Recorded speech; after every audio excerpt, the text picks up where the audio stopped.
안녕하십니까 여러분들의 다정한 옆집 이웃 토마토 인사를 드립니다. 자, 오늘도 XRP와 리플사에 관련된 소식들을 모아서 들고 와 봤습니다. 자, 첫 번째로 제가 공유를 하고 싶은 기사가 있는데, 이 기사는 에어조던님과 6월의 기영님께서 이렇게 공유를 해주신 그런 기사입니다. 카카오뱅크에서 이번에 빠른 해외 송금 상품을 출시를 했고, 계좌번호 없이 200여 개국에 이제 송금이 가능하다라는 그런 뉴스가 나왔습니다. 자, 그리고 카카오뱅크가 이런 서비스를 할 수 있게 된 배경에는 바로 웨스턴 유니온과의 파트너십이 있었는데요. 그들은 함께 WU 빠른 해외 송금 서비스를 출시를 하였습니다. 이 송금 서비스를 이용하게 된다면은 1분 내로 전 세계 200여국에 송금이 가능하다고 합니다. 송금 상품 수수료 역시 최대 95% 낮은 수준이라고 하고요. 여기에 더불어서 카카오 같은 경우는 수치 수수료 또한 면제를 했다고 합니다. 자, 여러분들도 아시다시피 이 웨스턴 유니온 같은 경우는 엑스레핏을 테스팅하는 것으로 한때 유명했었죠. 그리고 나서 이 사람들이 엑스레핏을 통해서 그 송금을 한 10번 정도 진행을 한 후에 우리는 이 엑스레핏을 통한 송금의 이점을 전혀 못 느끼겠다, 여전히 비싸다, 이런 식으로 이야기를 해서 많은 사람들의 머리 위에 물음표를 나타나게 하는 그런 회사입니다. 또한 이 웨스턴 유니온은 이제 그 수수료가 비싸기로 굉장히 악명 높은 그런 회사인데요. 아무튼 그 후에 리플사와 이제 또 다른 발표가 나왔었는데, 이제 리플사와 다른 블록체인 관련된 프로젝트에 관해서 이야기를 하고 있다라는 발표를 마지막으로 더 이상 나온 소식은 없었습니다. 그런데 이제 그 프로젝트에 대해서 회의를 하고 있다라는 소식 후에 웨스턴 유니온에서 갑자기 이 그 송금 가격을 인하를 하고 아마존과 파트너십을 맺는 등 사업 전반에 걸쳐서 많은 발전을 이루어왔습니다. 자, 그래서 많은 분들이 생각을 하시죠. 이거 혹시 리플사의 기술을 사용하는 것이 아니냐? 제가 봤을 때도 이러한 가격 인하라든지 계좌 없이 송금이 가능하다라거나 이러한 빠른 송금 시간은 이제 블록체인의 기술을 사용한 것이 아닌가라는 그런 생각이 들게 하는데, 아직 정식적인 발표는 없기 때문에 저희가 함부로 속단해서는 안 되겠습니다. 다만 제가 아는 바에 의하면은 이제 웨스턴 유니온 같은 경우는 리플사 이외에 다른 회사들의 그런 제품을 테스트한다라거나 기술을 받아들였다는 기사를 제가 아직 본 적이 없기 때문에 이제 유력하다라고 생각은 할 수 있겠죠. 하지만 이제 마찬가지로 말씀드렸다시피 정식 소식이 나올 때까지 한번 이렇게 기다려 봤으면 좋겠습니다. 자, 다음에는 이제 얼마 전에 있었던, 이제 며칠 전에 있었던 머큐리 FX가 XRP를 통해서 송금한 것에 관한 기사가 이제 국내에도 나왔습니다. 자, 물론 이것은 코인 전문 웹사이트이기는 한데, 이러한 소식들은 이제 얼마 안 있으면 국내 언론에도 퍼지지 않을까라고 이렇게 생각을 해보고 있고요. 자, 여기 나와 있는 특히 이런 부분 같은 경우는 이제 기존에 4,500불 정도를 송금을 하려고 하면은 수수료가 90불 정도가 드는데, 엑스레핏을 사용할 경우 수수료가 미미하거나 거의 들지 않는다. 이런 부분들이 이제 국내에서 사업하시는 분들, 그리고 송금 관련해서 일을 하시는 분들, 이런 소식을 듣게 되신다면은 당연히 어떤 기술인지 알아보고 싶고 또 사용을 하고자 하는 마음이 드실 것입니다. 대한민국 내에서도 수출 관련 비중이 굉장히 높죠. 그렇기 때문에 한국에서도 이제 잘 쓸 수 있는 기술이 아닌가 하고 이렇게 생각을 해봅니다. 자, 그 다음에 피터 브렌트라는 분이 계십니다. 이분은 1980년대부터 상품 관련 트레이딩을 해왔던 분입니다. 그래서 차트를 1980년대부터 봤다라고 이렇게 기본적으로 생각을 해볼 수가 있겠죠. 아무튼 이 엄청난 트레이더 분이신데, 이분이 XRP에 대해서 뭐라고 했는지 잠깐 보도록 하겠습니다. XRP의 가격이 coiling up이라고 합니다. Definitely coiling up. 그래서 단어 자체만으로 생각을 해본다면은 이제 뱀이 또아리를 틀듯이 이렇게 나선형으로 해서 올라가는 것을 coiling up이라고 하는데, 이제 그런 식으로 기반을 다지면서 올라가고 있다라고 이렇게 이야기를 했죠. 자, 여기에 또 이분이 그리신 차트가 있는데, 차트가 보기 좋아 보인다, 이런 걸 ascending triangle이라고 하는데, 제가 차트를 잘 못 봐서 한국말로 뭐라고 하는지는 모르겠습니다. 이제 앞으로 공부를 해봐야 될 텐데, 아무튼 상승으로 이어지고 있는 좋은 그림이 그려지고 있다라고 이렇게 대답을 했습니다. 자, 저희들이 이렇게 그동안 수많이 들었던 호재들이 무의로 돌아간 것이 아니라 점점 쌓여서 나중에 한 번에 올라갈 때 재료로 밑거름으로 쌓여서 한 번에 팍 치고 올라갈 수 있기를 한번 바라봅니다. 만약에 동네 아저씨가 이런 얘기를 했다라면, 이제 PC방에서 이제 담배 피시는 분이 갑자기 나타나서 이제 XRP 가격 올라갈 거야, 이렇게 하면은 아무도 안 믿겠죠. 그런데 이분은 아까 말씀드렸다시피 이건 트레이딩을 1980년대부터 해오신 분입니다. 만약에 이분이 실력이 없으셨으면 진작에 망했겠죠. 근데 지금 2019년까지 활발하게 트레이더로서 활동을 하고 계시는 분이 이렇게 말씀하셨기 때문에 이제 저희들도 어느 정도 신뢰를 가지고 기쁜 마음으로 기다려볼 수가 있을 것 같습니다. 자, 그리고 또 한 가지 추가적으로 이제 보고 싶은 것이 있는데, 이제 좀 안타까운 소식인데, 제가 스텔라 코인도 좀 이렇게 좋은 코인이라고 생각을 하고 있는데, 이제 스텔라 같은 경우는 그 가격이 점차 떨어질 것이다. 그리고 이제 나중에 휴지 조각이 될 것이다 라고 이렇게 이야기를 했는데, 예, 좀 굉장히 마음 아픈 그런 부분이라고 볼 수가 있겠습니다. 그래도 뒤에 IBM이 버티고 있기 때문에 이제 망하지는 않을 것 같은데, 그리고 또한 제드 맥켈럽 같은 경우도 이대로 무너지거나 하진 않을 것입니다. 지금 가격 많이 떨어졌지만은 무언가를 열심히 준비하고 있을 거라는 생각이 들고 있고요. 예, 아무튼 이러한 의견이 있었다라는 것을 여러분들께 잠시 전달을 해드립니다.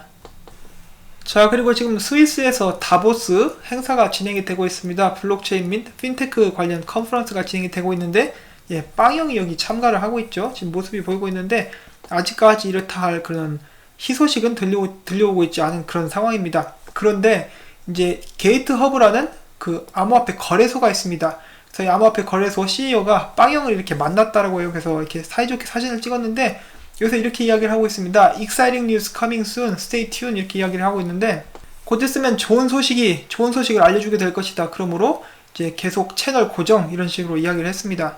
자, 과연 어떤 소식을 이제 전하려고 하는지 모르겠는데, 아무래도 이 게이트허브가 거래소이기 때문에 다음에 엑스래피드 파트너로서 선정이 되지 않을까, 그런 발표를 하지 않을까라고 이렇게 생각을 해볼 수는 있겠죠.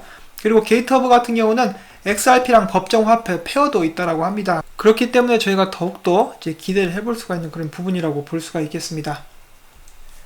자, 그 다음에 블록체인 컨퍼런스가 하버드에서도 곧 열리게 됩니다. 1월 24일부터 25일 미국 날짜로 열리게 되는데, 여기에 참석하는 이제 반가운 이름이 있습니다. 리플사의 CTO 데이빗 슈월츠가 여기에 블록체인 컨퍼런스 하버드에서 주최를 하는 여기에 참가를 하게 되고요. 이 데이빗 슈월츠 말고 또 R3에서 한 명이 나옵니다. 이 알리사라는 분이 오시는데, 여기 쭉 내려보시면은 데이빗 슈월츠가 이렇게 50분 동안 강연을 하게 될 것이고요. 그 다음에 이 알리샤 이분도 이제 또 강연을 하게 될 것이라고 합니다. 바로 이렇게 뒤에 이렇게 앞뒤로 붙어가지고 강연을 하게 되고, 그날 또 이제 저녁밥도 같이 먹는 그런 행사가 있을 거라고 해요. 자, 거기서 또 사업 얘기를 할 수 있지 않을까 하고 생각을 해보는데, 자, 데이빗 슈월츠가 강연하는 주제는 이것입니다. 암호화폐의 미래, 그리고 인터넷의 가치를 설계함. 그래서 인터넷의 가치, 즉 정보를 쉽게 움직이는 것을 이제 가치로 전환을 해서 인터넷에서 정보를 옮기듯이 우리 삶 속에서도 그런 가치와 돈을 이렇게 움직이는 것이 빨라질, 편해질 그런 세상이 올 것이다. 이것이 바로 리플사의 모토죠. 그리고 이들이 이야기하는 것처럼 이런 변화는 반드시 오게 될 것입니다. 지금 2019년인데 언제까지 송금하는데 3일, 4일 걸리고 혹은 몇 시간 걸리고 수수료 많이 달고, 그런 순간들은, 그런 오래된 기술들은 이제 사라질 수밖에 없어요. 그것이 수순이기 때문에 그것이 사라지게 하는 동기가 어떤 것이 되느냐, 그것을 대체하는 것이 무엇이 되느냐, 바로 그것을 노리고 리플사가 뛰어들고 있기 때문에 저는 나름 이렇게 리플사의 XRP에 투자를 하는 것이죠. 하는 데 있어서 개인적으로는 좀 확신을 가지고 있습니다. 자, 다음은 R3에 관한 또 새로운 그런 소식이 나왔습니다. R3가 이번에 독일의 꽤 큰 사이즈의 은행인 ING 은행과 5년짜리 파트너십을 맺었다라고 합니다. ING 은행 같은 경우는 이제 작년에 리플사와 함께 일을 하고 있다, 그런 이야기도 들려왔었던 그런 은행인데요. 이번에 R3와 함께 이제 대규모 계약을 체결을 했습니다. 자, 잠깐 보도록 하겠습니다. ING 뱅크는 R3의 상용 블록체인 플랫폼인 콜다 엔터프라이저에 무제한 라이센스를 은행에 부여하면서 엔터프라이즈 소프트웨어 회사인 R3와 5년간 주요 계약을 체결을 했습니다. 콜다 엔터프라이저의 콜뎁스는 무역, 금융, 신분 확인, 보험 및 자본시장을 포함한 광범위한 금융서비스 활동을 취급합니다. 이번 계약을 통해 ING는 ING 내의 비즈니스 영역 전반에서 콜뎁스를 채택할 수 있게 되어 콜다 엔터프라이즈의 보급 확대가 가능해질 것입니다. 자, 그리고 여기서 저희가 집중하고 있는 뎁이 있죠. 바로 세틀러입니다. 콜다 세틀러인데 XRP를 사용하게 될 것이기 때문에 이 ING 은행에서 XRP를 사용하는 날이 곧 다가오기를 바라봅니다. 자, 그 다음에는 조금 약간 오래된 그런 소식인데, 이 영상이 게시된 지 1월 14일입니다. 그래서 이제 약간 9일 정도, 이제 올라온 지 9일 정도 되는 그런 소식인데, 그래서 아마 커뮤니티에서 이것에 대해서 알고 계시는 분들도 계실 텐데, 저는 아직 제 채널에서 소개를 못 해드렸기 때문에 이제 소개를 해드리려고 합니다. 혹시라도 모르시는 분들이 계시다면은 여기서 꽤 중요한 정보가 나오기 때문에 아시면은 도움이 많이 되실 것 같아서 가지고 와 봤습니다. 자, 여러분들이 지금 보고 계시는 이분의 이름은 헬렌 조이스라는 분이시고요. 이코노미스트지에서 에디터로 활동을 하고 계시는 분이십니다. 그 다음에 여기 있는 사람은 리플사의 로스 달시이고요. 둘이 함께 이야기를 하게 되는데, 이 영상은 30분 정도 길이가 됩니다. 그래서 제가 요약한 부분들을 여러분들께 전달을 해드리도록 하겠습니다.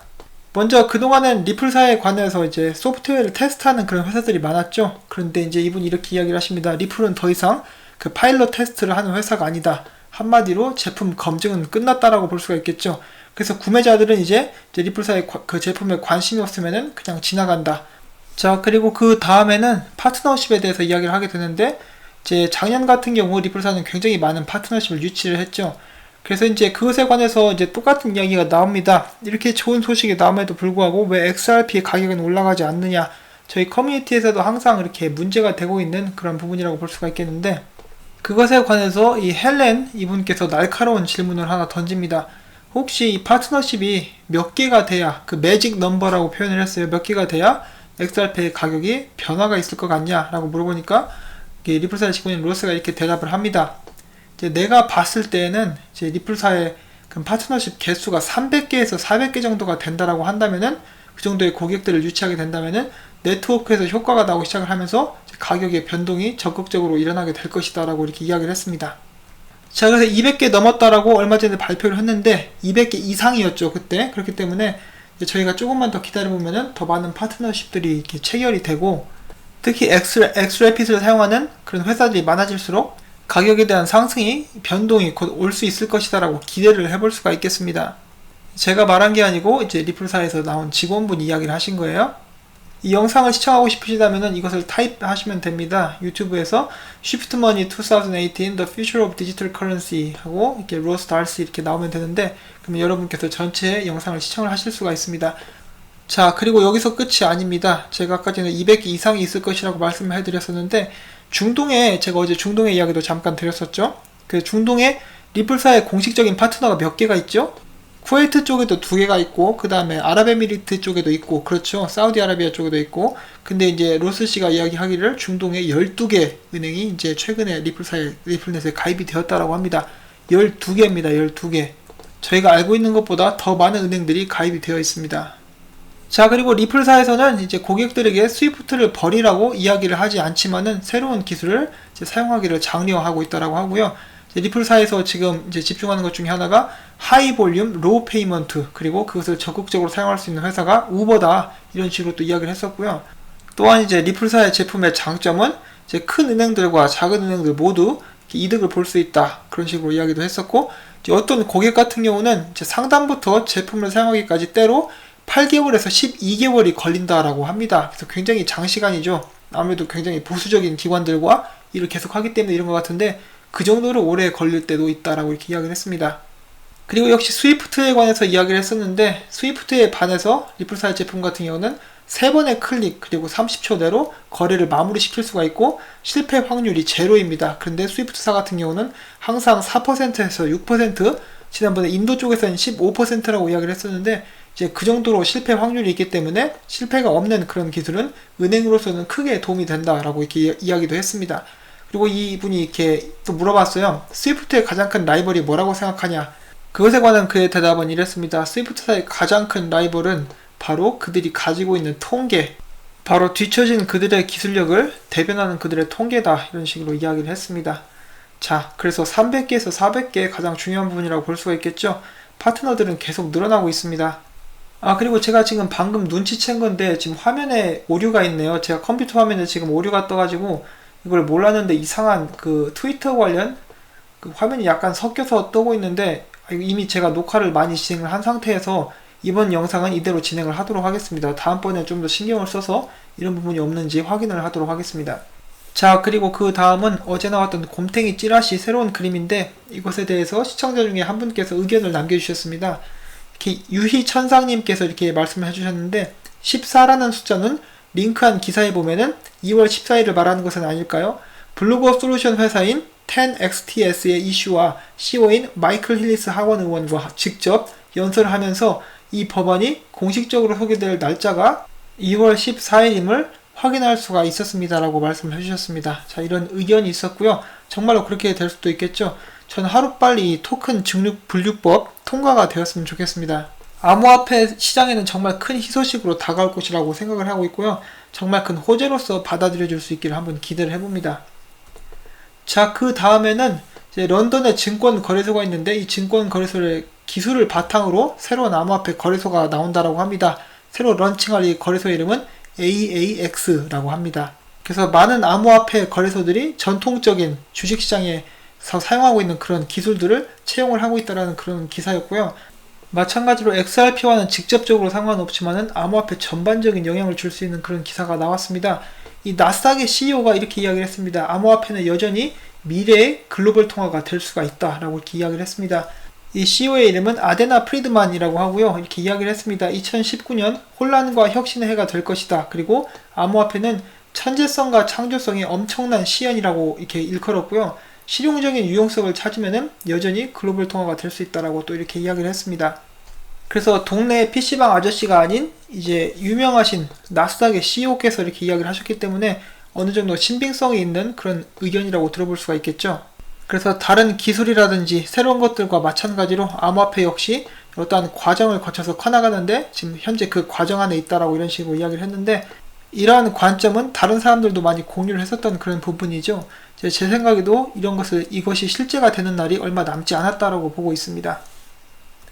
자, 그 다음은 저희 시청자 중에 한 분이신 임경희님께서 공유를 해주신 그런 기사인데요. 2018년 7월에 나왔던 기사인데 제가 이거 보고 좀 소름이 많이 돋았습니다.